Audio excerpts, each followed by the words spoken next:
it's Gift here. And Glenn with 23homes.com. How is everybody doing today? So, what is the topic today, Glenn?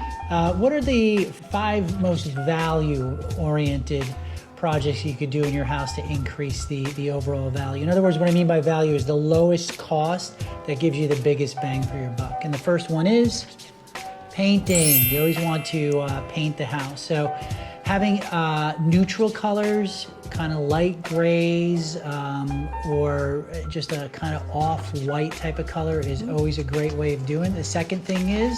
The second thing is keep the flooring consistent. Yep, consistent flooring. So in other words, back in the 70s, everybody would have their own room, and one child would have mauve color carpeting, and then in the living room you'd have an olive green carpeting, and I don't know if everybody remembers the burnt crushed orange, which was very popular back in the 70s as well too.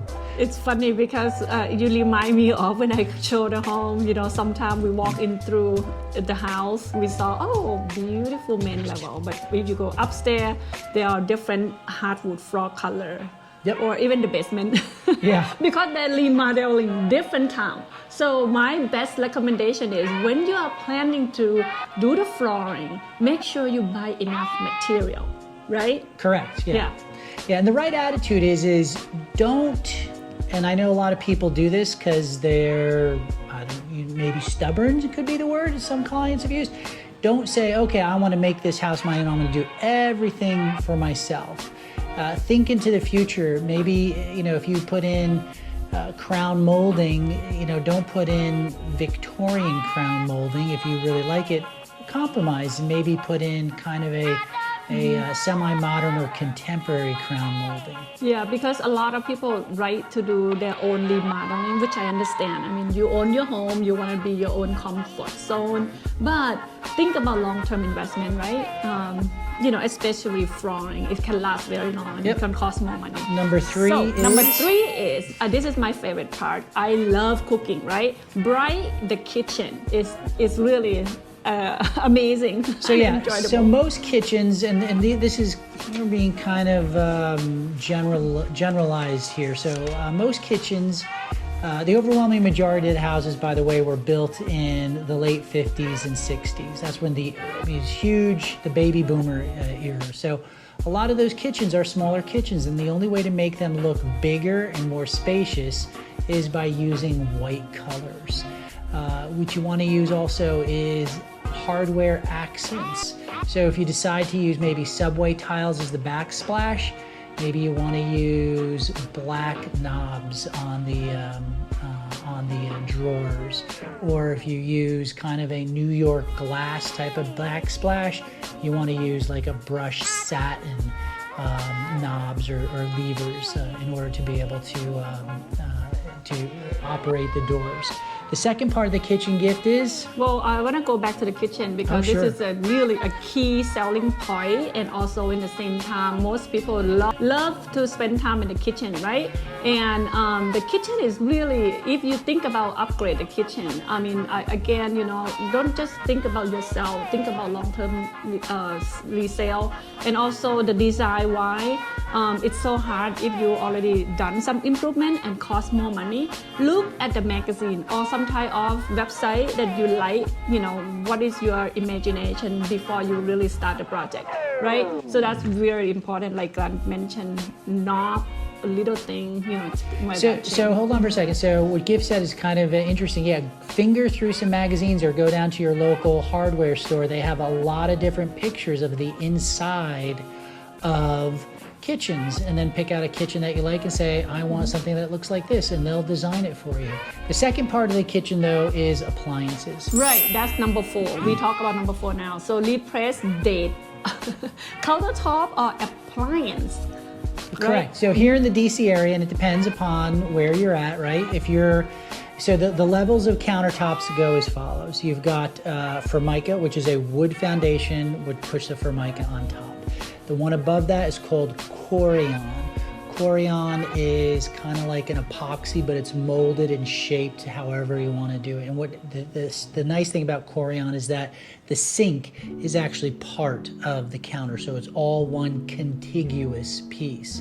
The next upgrade after that is granite, and above that is, what's the one that's above that? Quartz. Yeah, so quartz is become very popular, especially the new construction. So almost all the new construction using the quartz, and they make it really extra large. I didn't never seen it in the past few years that I saw new construction.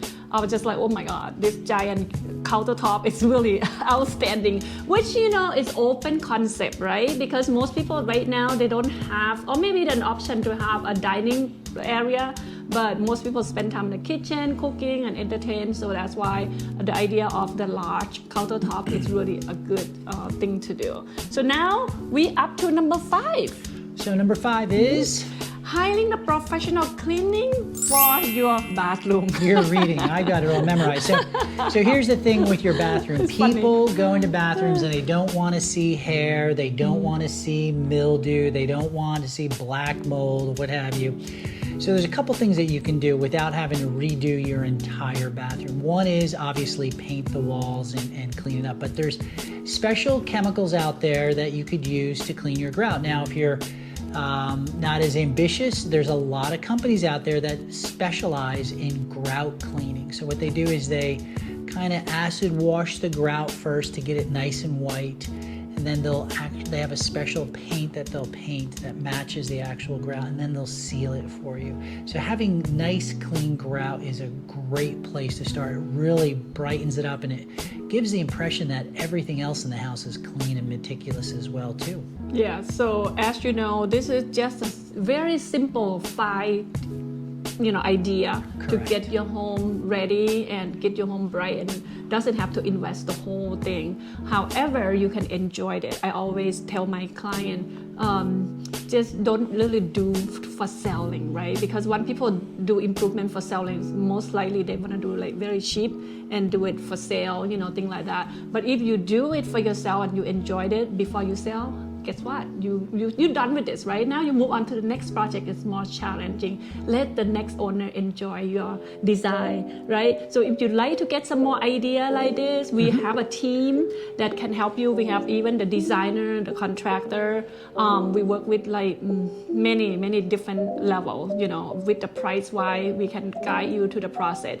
I mean, for me, I think it's important, right, Glenn? Especially selling the home in the long run is really a long-term investment if you're looking at that. So yeah, my blue collar thing, I differ with Gift here, obviously, because we have got different opinions. My blue collar's coming out, which is when you're getting ready to sell your house, you're kind of putting lipstick on a pig, right? You're trying to make it look as pretty as possible just to get ready to sell, but it's always nice to enjoy your house.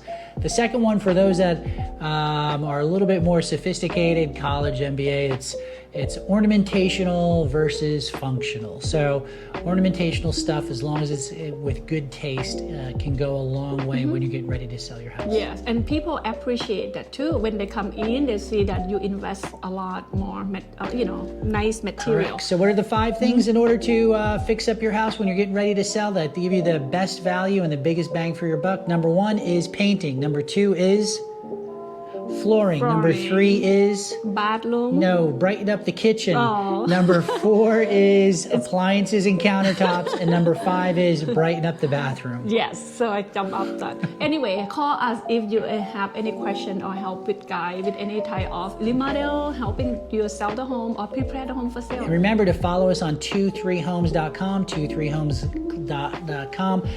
Like this video because that goes a long way. And also the other part of this video is we've got a lot of different webinars that are on our YouTube channel. So check out our YouTube channel. Yeah, we have some sample of the remodeling projects or some other thing that we record.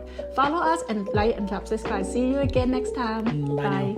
Hi, I'm Glenn. Hi, I'm Gift. If you or someone you know is looking to buy, sell, or invest in real estate here in the DC area, we want to talk to you. Contact us, and we also are licensed in Maryland, DC, and Virginia. Would love to serve you. Call us at 703-707-0334, or you can visit us on the web at 23homes.com.